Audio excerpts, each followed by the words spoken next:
Welcome back to the channel, everyone. If this is your first time here, my name is Patty and I fly FPV drones.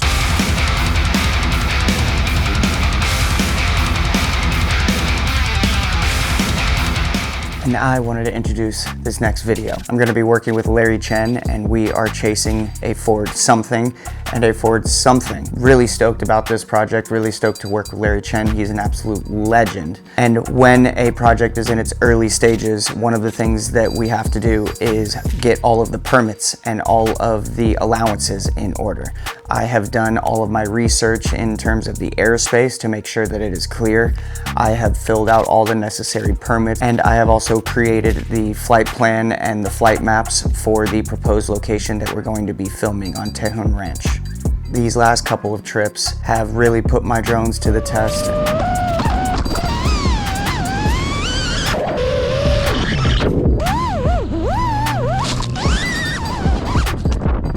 First part of this video, I'm going to go through the repairs that I have to make and what parts I'm replacing. This is already stripped down, but this is one of the drones that went down in Hawaii. For this 5-inch rebuild, I am going to be using the T-Motor Christmas motors, 2207.5 1950 kV. And for these builds, I'm going with Vistas. Yes, I'm still running Vistas on multiple drones, almost all of my drones, but especially because I am running the old Apex frames and I have not been able to find enough parts to switch all of them over. Might be a new frame in my future. More on that coming soon. And for the stack, I'm going with the T-Motor F55 Pro 2, and I've been running T-Motor for a while. They have been rock solid every single time I installed their equipment. And for receivers, I fly Crossfire. I feel that is the most reliable link, and I feel that everybody in the professional space should be using Crossfire. All right, I got a lot of building to do. Now I'm gonna get to it.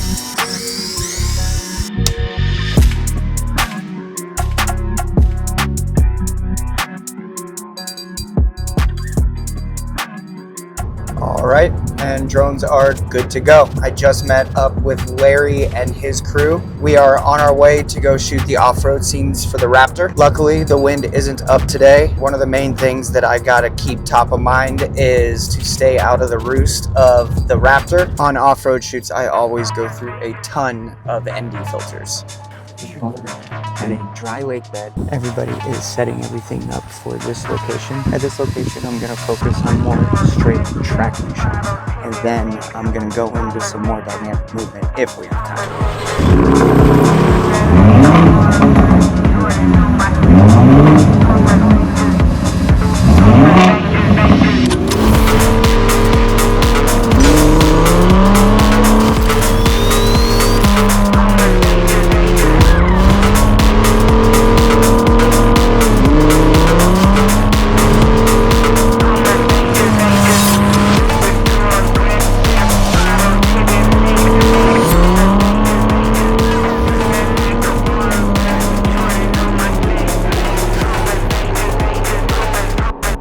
A solid first day. That truck is unbelievable. I was flying the 5-inch and it was going about 110 to 120 miles an hour at one point. I just could not keep up with that thing. Was able to navigate the roost of the truck really well and nothing happened to the ND filters, which is good for day one. We are doing some more off-roading tomorrow. We're gonna make our way to some sand dunes as well, which I'm super excited for. Larry and them are finishing up some static shots right now, but this sunset is unbelievable. All right, so we're working out of the back of the car for at least this shoot. And these are the two birds. I have a 7-inch and a trusty 5-inch. And as for this case, this is my battery case. I'm running all of my 5-inch batteries here and all of my 7-inch batteries here. And then this is the wireless transmission setup for when the director is looking for it. All right, we've made our way to the sand dunes. We're probably not gonna spend too much time here. There's only a couple of shots that Larry had in mind for us to capture. The weather is perfect. The wind is down, so let's see what we can get.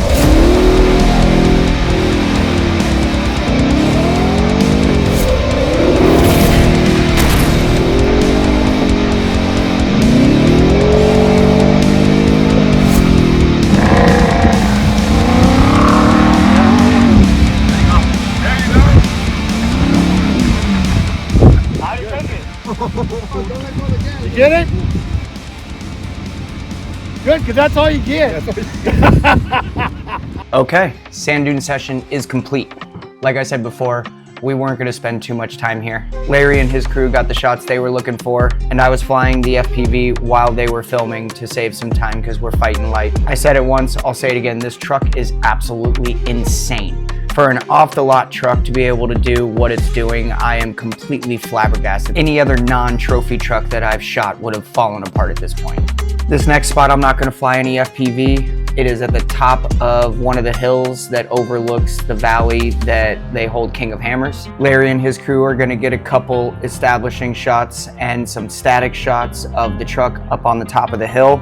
I'm going to see what I can do with the Mavic, try and give them some shots that they can't get themselves and take advantage of this crispy light that we got.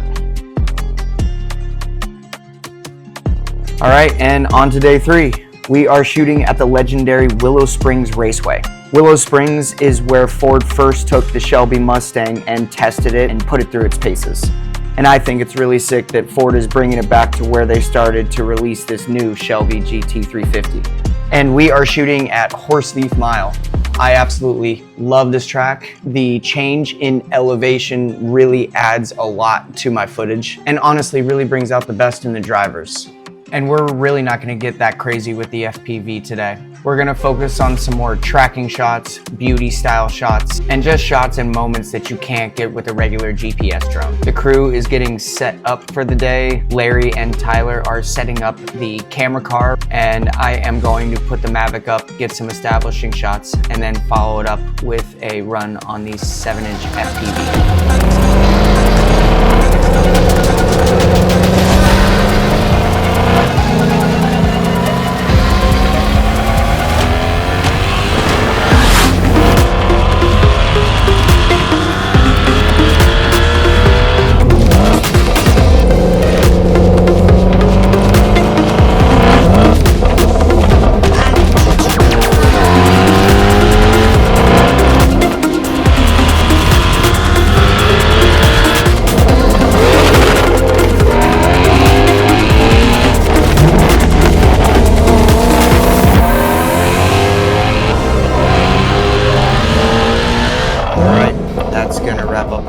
Here at Willow Springs Raceway.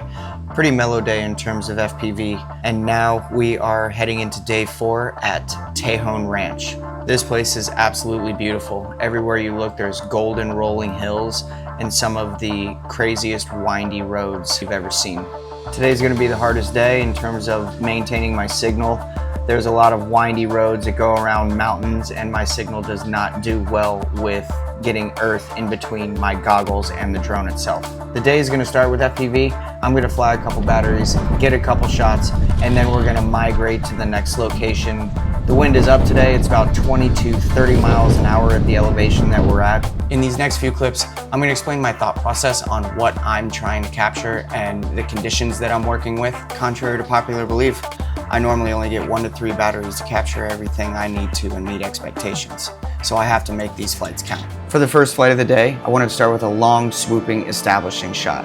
It reveals a lot of the location and shows what kind of road the Mustang is driving on. Trying to end the shot with a smooth tracking movement, but the wind was really blowing me into the mountainside.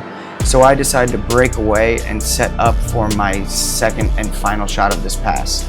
It's another establishing shot, and it reveals that we're above the clouds. It gives a little bit more context to what kind of road we're driving on and the feeling that we're trying to capture. Finish off the shot smoothly and not get blown into the side of the mountain. This next pass is during his way back to his start point.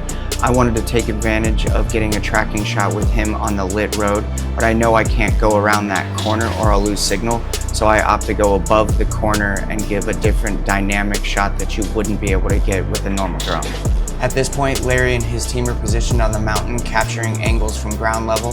So it's really important for me to stay wide enough so I'm out of all of their frames, but still capturing something different from what I did before. And like I mentioned before, I typically only get 1 to 3 batteries per location while I'm on set. Time is a precious commodity, So it's really important that I'm able to nail these shots in 1 to 2 batteries. The wind has slowly been getting worse as the day goes on. Larry and his crew are already positioned at the end of the stretch of road to capture their shots, so I had to stay wide, but Larry did say that towards the end of the stretch I could get a little bit closer because they are shooting on longer lenses. It was really tough for me to scrub my speed after that dive with a 20 to 30 mile an hour tailwind. This location is just on the other side of the bend where the last clip ended. Larry and his team are shooting during this flight, so I'm doing my best to stay wide, but still showcase this insane landscape. Main thing here is just don't crash the drone. If it ends up on one of the sides of these hills, it's pretty much gone. Same location, different car, and later in the day. Larry and his team are up at the top of the mountain shooting, so I dive in quick and I get out quick to set up for my second shot. I know that the road is lit right at that little curve, so I set myself up perfect to dive in on it. And because the shot is so backlit, you can't see Larry and his team in the background when I get close. And I'm really quickly out again because I know that they're shooting and I didn't want to get in their frame.